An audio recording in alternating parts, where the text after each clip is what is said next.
viveros, cuando vayamos al vivero lo vamos a ver, hay malbones de ese tipo nuevo que la ventaja que tiene el malbón, que es totalmente rústico, puede sufrir un poquito algún problema de hongos. La viruela es muy común, pero con una pulverización se controla muy fácil. Y son plantas que ustedes saben había en todos los jardines antes porque se hacía un gajito y vivían años solos, no, sin ningún tipo de cuidado muy especial. El tercer tipo de pelargonium, que es bastante común y que florece ahora, está ya noviembre más, empieza a florecer, que es lo que se llama el malbón pensamiento, que tiene una floración muy vistosa, tiene una hoja como arrugada y con un borde bien aserrado, y una muy linda floración, se encuentra en todos los viveros. También es una planta que permanece mucho tiempo, lo que tiene como desventaja que tiene un periodo de floración bastante corto. A lo mejor en 20 días se desarrolla una floración abundante y deja de florecer y queda la planta. En cambio, los geranios y los malbones comunes, gran parte del año están con flor permanentemente. Bueno, y después, después hay otras que no son tan comunes, las gazañas que ya yo les traje un par de veces, esas que abren con el sol, que son muy rústicas, que son muy aptas para la costa, Arctotis, que es otra muy parecida a la gazaña, que también abre con el sol y tiene un follaje, forma unas matas de un color, las hojas son de un color grisáceo, muy rústica, también muy adaptada para la zona de la costa. Bien, lo que podemos nombrar algunas herbáceas que se eligen más que nada por el follaje, entre las cuales están todos los helechos. Los helechos, ustedes saben, los helechos verdaderos no tienen flor, yo creo que eso lo dije en una de las primeras clases. Los verdaderos helechos no tienen flor, son plantas antiguas, anteriores a las plantas que tienen la posibilidad de expresarse con flor, tienen otro tipo de reproducción por esporas que nacen en la parte de atrás de las hojas, por eso ustedes un helecho verdadero, si lo dan vuelta en determinada época del año van a ver que tiene todo como unos puntos de los cuales se puede desprender un polvillo. Esas esporas, parecido a lo que pasa con los hongos, son la forma de reproducción. Un helecho verdadero nunca tiene flor. Ahora, este helecho sí tiene flor. Tiene una flor blanquita, chiquita, poco llamativa. ¿Por qué tiene flor? Porque en realidad no es un helecho. Si bien lo conocemos como helecho, lo mismo que el helecho plumoso de florería, de los ramos de flores de toda la vida, tampoco es un verdadero helecho. Esas son plantas de un género que se llama Asparagus, que es pariente del espárrago que comemos. El espárrago, si ustedes conocieran o conocen una planta de espárrago, es una planta así alta, pero que tiene el aspecto de un helecho, con hojitas chiquitas, así en gran cantidad. Se los conoce como helechos por el uso que se les ha dado en jardinería y también en florería, sobre todo por el helecho plumoso. En este caso tienen una florcita que no es muy llamativa, son unas florcitas blancas chiquitas, lo que tienen que después, en este caso, quedan unas bolillitas de color rojo que son bastante decorativas. ¿Qué interés tienen esto? Bueno, que forman matas y tienen un crecimiento bastante interesante. En este caso esto es muy rústico, y son un complemento en espacios donde tenemos flores y también buscamos algunas plantas vistosas por el follaje. Y se usan también mucho en florería los falsos helechos. Otra que podemos tener, que yo saqué una hojita y se me perdió, por acá estará. Esto, que está ahí afuera en una maceta, que es conocidísimo, los lazos de amor, también tiene una florcita blanca muy poco llamativa, pero lo que tiene una forma de reproducirse, que después que da la flor, el tallo floral se continúa con brotes de una especie de plantita similar a la planta madre. Y esa plantita, cuando toca el suelo, emite raíces, estando en el aire incluso emite algunas raíces, y si toca el suelo se reproduce y forma una planta nueva. Entonces, si está colocado en una maceta, da esos tallos florales curvos por el peso, con todo esto alrededor, lo cual lo hace bastante vistoso. Y es un complemento verde, en este caso verde con blanco, que también es bastante característico. Bueno, después vamos a ver, hablamos de las gramíneas.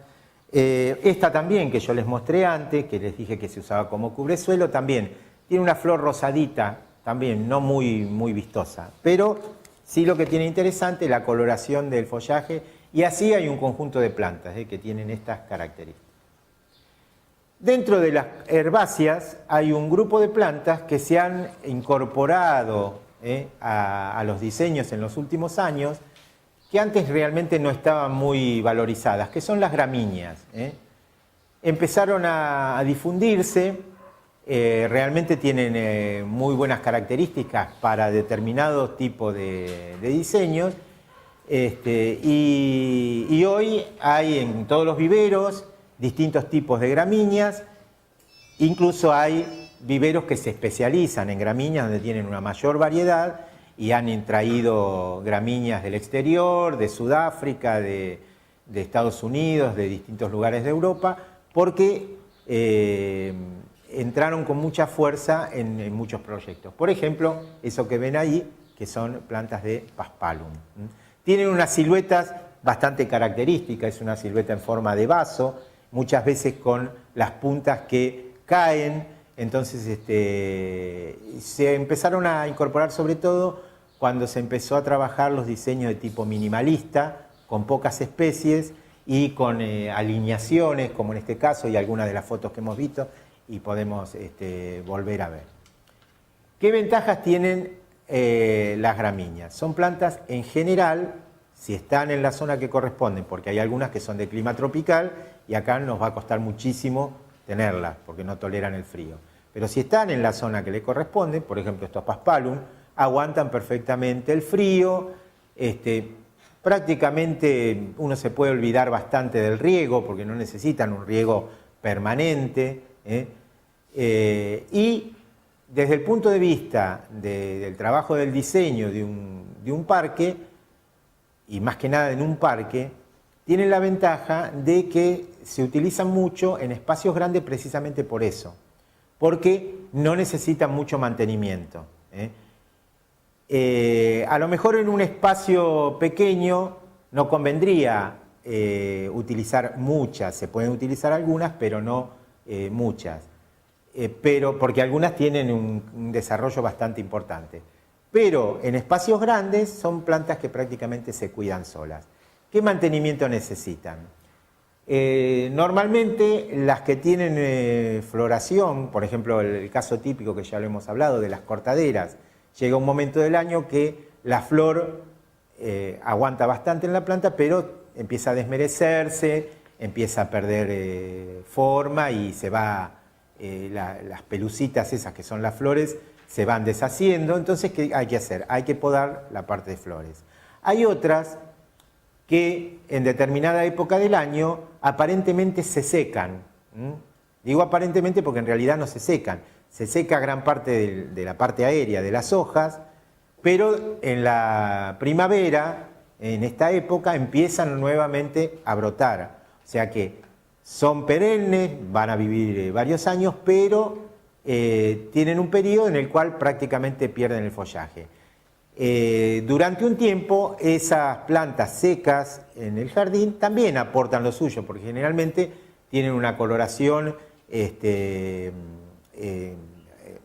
color beige, pálido, dorado, en algunos casos hasta plateado. Por lo tanto, puede ser interesante aunque estén secas. Pero llega un momento que ese material seco se empieza a deshacer, lógicamente, para darle paso a la vegetación nueva. Entonces ahí es donde empiezan a ponerse feas, a perder la forma. Entonces ahí lo que hay que hacer es normalmente podarlas.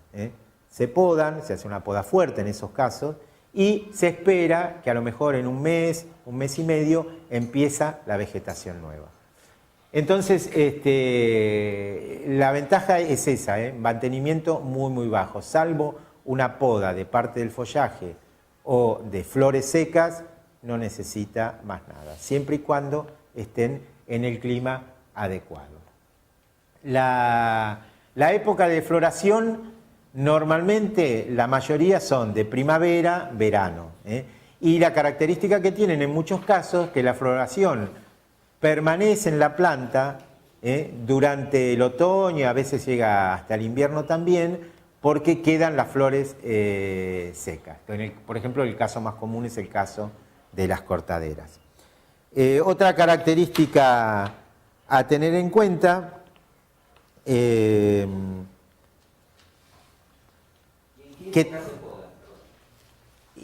depende de la especie, algunas van a declinar en otoño, otras van a permanecer a lo mejor con flores prácticamente secas, pero que están vistosas, y en el momento que uno ve que empiezan a declinar, ahí, depende de cada especie. Por ejemplo, una cortadera va a florecer bien durante el verano y van a seguir las flores durante todo el otoño, y por ahí a fines del otoño ya empiezan a desarmarse los plumeritos, como decimos habitualmente. Las gramíneas tienen dos tipos de flores. Algunas tienen floración en espiga, otros tienen floración en panoja. La espiga es como la espiga del trigo, que es una gramínea también. Siempre es una flor compuesta por pequeñas flores que están a lo largo de un tallo floral. En el caso de la espiga, esas flores están con un pequeño pedúnculo, con un pequeño sostén muy cortito. Por lo tanto, las flores están muy pegadas a ese tallo floral.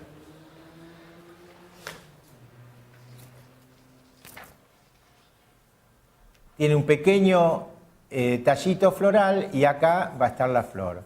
Entonces, como están una muy apretada con la otra, yo lo estoy haciendo separado. El aspecto que va a tener es el de una espiga. Como vemos una espiga de trigo, que si la vemos a distancia, no diferenciamos una flor de otra, o un grano del otro cuando ya forma el fruto. En el caso de las panojas, vamos a hacer un poquito más grande, tal, esto ya está.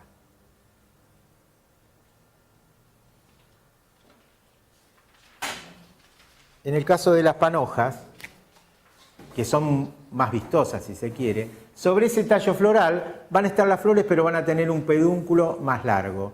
Por lo tanto, cuando se forma la flor, por el peso va a tender a caer. Entonces nos da este aspecto. Acá lo hice cortito, en realidad es largo. Bueno, entonces ese aspecto así es el que tienen las que son panojas y son bastante más vistosas que las otras. Panoja. Panoja y espiga. Bueno, son las dos posibilidades de floración que tienen. Un cuidado que hay que tener, que eso lo habló Roxana la otra vez, es que algunas, sobre todo las que pertenecen a un grupo que se llaman bambusias, que son las cañas, y ahora vamos a nombrar qué características tienen, son muy agresivas. ¿Por qué? Porque tienen raíces estoloníferas o forman rizomas. Rizomas son unas papas grandes, parecidas a las que tienen los lirios de jardín. Bueno, entonces ese crecimiento hace que se vayan expandiendo en el terreno. Y en el caso de las bambusias, hay que tenerlas contenidas de alguna manera. Si están en un espacio donde no queremos que se extiendan, porque por ejemplo puede ser en un patio o en un jardín chico que puede ocupar el espacio de otras plantas, lo que hay que hacer es cada tanto ir controlando ese crecimiento que no sea excesivo. En algunos casos, en jardines chicos, cuando se plantan en algún tipo de maceta que las contenga. De manera que al estar más apretadas no salen fuera de ese espacio. O por lo menos permanecen más tiempo limitadas y no las dejamos crecer sobre el resto de la vegetación. Las bambusias, que son las cañas, las tipo caña, hay algunas que son de clima tropical, que acá no van a crecer, pero hay varias que sí crecen perfectamente en la zona. Desde para darles un ejemplo, no la vamos a usar normalmente en el jardín. La caña de Castilla, la caña que había en las casas de antes, que generalmente se usaban para la huerta, para sostener las plantas de tomates. Bueno, de esa hay una especie que tiene la hoja variegada, con blanco, con rayas blancas. Esa especie se vende, la caña de Castilla con esa hoja variegada, para uso en jardinería. Y esa tiene una ventaja, como todas las plantas, la mayoría de las plantas variegadas, tiene un crecimiento mucho más lento. No es tan invasora como sería una caña común, equivalente, sino que tiene un crecimiento mucho más lento. Y en muchos jardines o parques se ve. Después están lo que nosotros conocíamos siempre como las cañas tipo tacuara, que son cañas bastante duras, de consistencia mucho más dura que la caña de Castilla.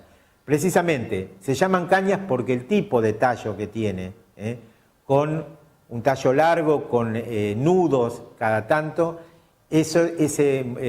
botánicamente ese tipo de tallo se denomina caña. Entonces por eso se la llama en conjunto cañas. Y tienen una silueta bastante vistosa, bastante distinta a otras plantas, entonces esa característica hace que se utilicen bastante. Y lo que se utiliza bastante, que tiene derivado de esto, son las cañas, que no son de acá de la zona, las cañas como material seco, en la decoración o en un complemento o en una terraza o en un patio, esas cañas que se venden para ese uso como decoración o incluso para cubrir pérgolas o hacer separaciones, que son cañas de este tipo, nada más que son, generalmente se traen del exterior porque son cañas de mucho grosor que prácticamente acá no crecen. Hay un poco en el norte, en Misiones, por ahí, pero no es lo más común.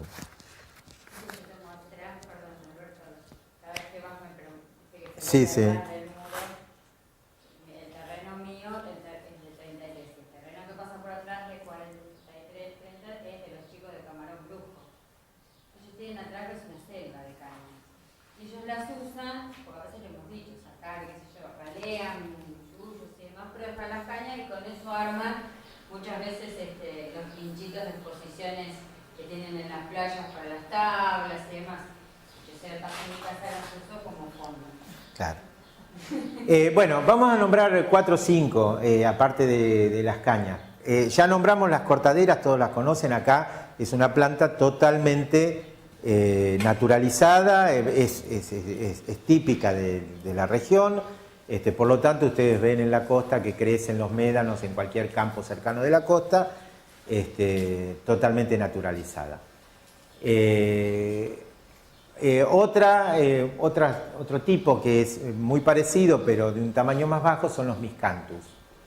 Los miscanthus tienen una característica, tienen una panoja muy parecida pero más chica que la de la cortadera, dan muchas flores juntas y empiezan con una tonalidad un poco rosada. Después van pasando al blanco. Y después en otoño toman un color amarillento cuando se van secando. Y así permanecen un tiempo hasta que empiezan a perder forma y ahí es donde conviene podarle la parte floral. Otra bastante común es los penicetum. Los penicetum hay en muchísimos jardines, porque tiene un follaje, hojas así, todas hojas alargadas, de color rojizo, púrpura. Si le da más sol va a ser más pronunciado el color, si le da menos sol, un poco menos. Y había alguna foto de estas que había. Y da unas colitas así. Sí,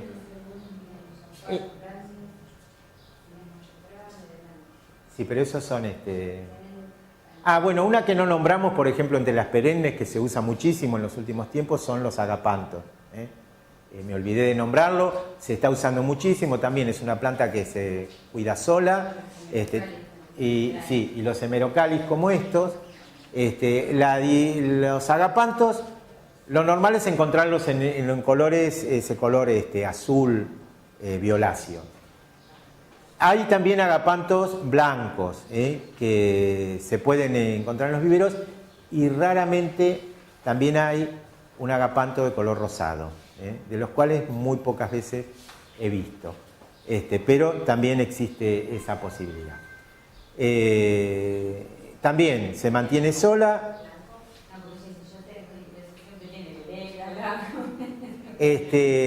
Los agapantos, el único mantenimiento que tienen es cortar las flores secas después de la floración, porque quedan unas varas que hay que eliminarlas en determinado momento, y tienen un pequeño problema: le gustan mucho a los caracoles. Entonces, donde hay agapantos se juntan muchos caracoles. Hay que controlar que esos caracoles no se pasen, incluso se comen a la vara cuando está saliendo la vara floral, que es muy jugosa y es hueca en el interior. Muchas veces los caracoles de un día para el otro hacen un desastre, entonces hay que estar atento a ese tema. Y la planta, la característica de la planta hace que los caracoles se refugien mucho en su interior.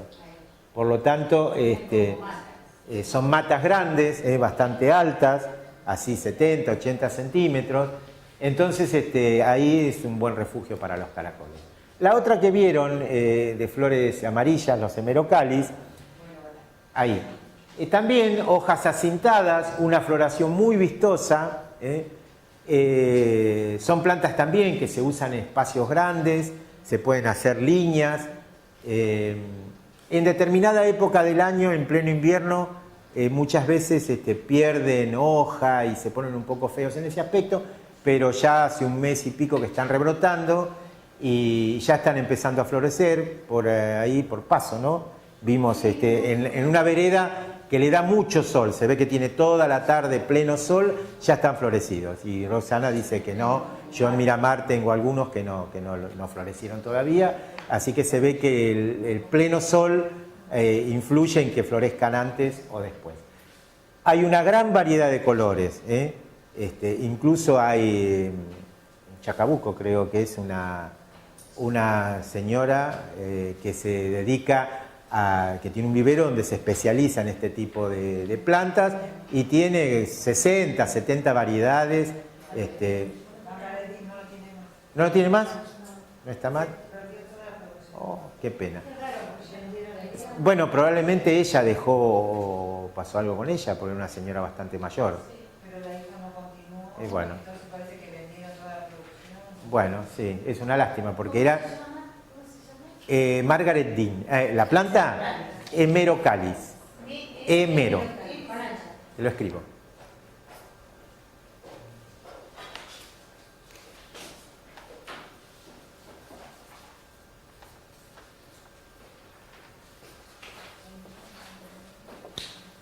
Si no me equivoco.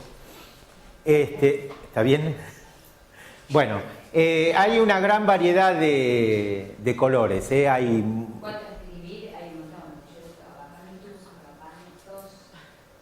No, bueno, claro, pero lo que pasa es que agapanto es castellanizado.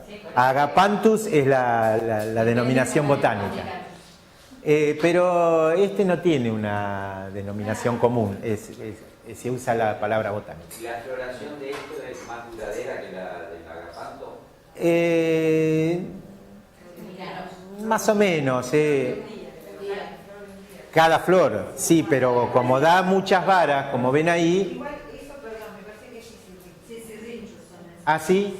Ah, tenés razón, puede ser. Son más las matas que son Sí, más... El hemerocalio lo que tiene es que tiene en una varita tanta cantidad de flores que van saliendo y saliendo, entonces vos tenés más tiempo. Sí, claro, lo que pasa es que da mucha cantidad de varas. Son plantas que no requieren demasiado cuidado, por eso se pueden usar en espacios grandes. Y bueno, del Penicetum hablamos y de las... Ahí se ven los agapantos un poco mejor y esos sí son hemerocalis. Y hay algunos que son más bajitos, hay otros que desarrollan un tamaño más alto, y también eso influye la sombra que tengan. Si la planta está en un lugar un poco sombrío, va a desarrollar más la parte vegetativa y por ahí va a dar varas más altas, precisamente porque busca la luz. ahora que hablé de esto me acordé de algo que no mencioné antes cuando hablaba en general de las herbáceas. En las herbáceas hay algunas que necesitan exposición plena al sol para tener una buena floración. Hay otras que toleran un sol de mediodía, pero necesitan por lo menos tener la tarde al sol. Entonces, a la mañana pueden tener un poco de sombra, estar en una posición donde no tiene mucho sol, pero a la tarde sí necesitan sol para florecer bien. Y hay otras que les gusta un poco más la sombra. Y en general, plena sombra, plantas con flor no hay. En la naturaleza, sí, pero si está plena sombra, por ahí va a dar menos flor, va a dar poco. Por ahí le gusta más el fresco y tener un poco de sombra en parte del día. Pero sí hay muchas de las que son de follaje, sobre todo que no las elegimos por la flor, que sí pueden vivir en condiciones de sombra. Y ese es el caso de los helechos. Los helechos verdaderos, si ustedes van a Misiones, a Cataratas, en lugares donde hay monte natural, o sea, selva prácticamente, o incluso en los lugares donde hay plantaciones de pinos, pero de pinos que tienen 10, 15 años, debajo van a ver que hay toda una cobertura que son helechos. ¿Por qué? Porque los helechos precisamente necesitan eso. Les gusta esos helechos que hay en el norte, les gusta la temperatura alta, pero no el sol directo. Entonces, muchas de las plantas que podemos elegir, no por la flor, pero sí por el follaje, se pueden aprovechar en esos lugares que el jardín es un poco sombrío, o que tiene árboles grandes, o alguna pared medianera que hace sombra toda la tarde. Entonces, en ese caso se pueden elegir este tipo de plantas, que no las vamos a elegir por una floración abundante, pero sí por el color del follaje o el follaje intenso. Y recuerden siempre que a la sombra no pongan, ya si sabemos que va a haber sombra, no pongan plantas variegadas, ni con blanco ni con amarillo, porque se transforman en plantas verdes. El mismo lazo de amor, que es muy rústico, muy común, si ustedes lo ponen en una posición de mucha sombra, prácticamente el color blanco o amarillo se pierde y queda totalmente verde, porque precisamente eso tiene una influencia directa con el sol. Bueno, creo que de este tema no hay mucho más para hablar. Sí, yo saqué algunas fotos de estas mismas, pero resulta que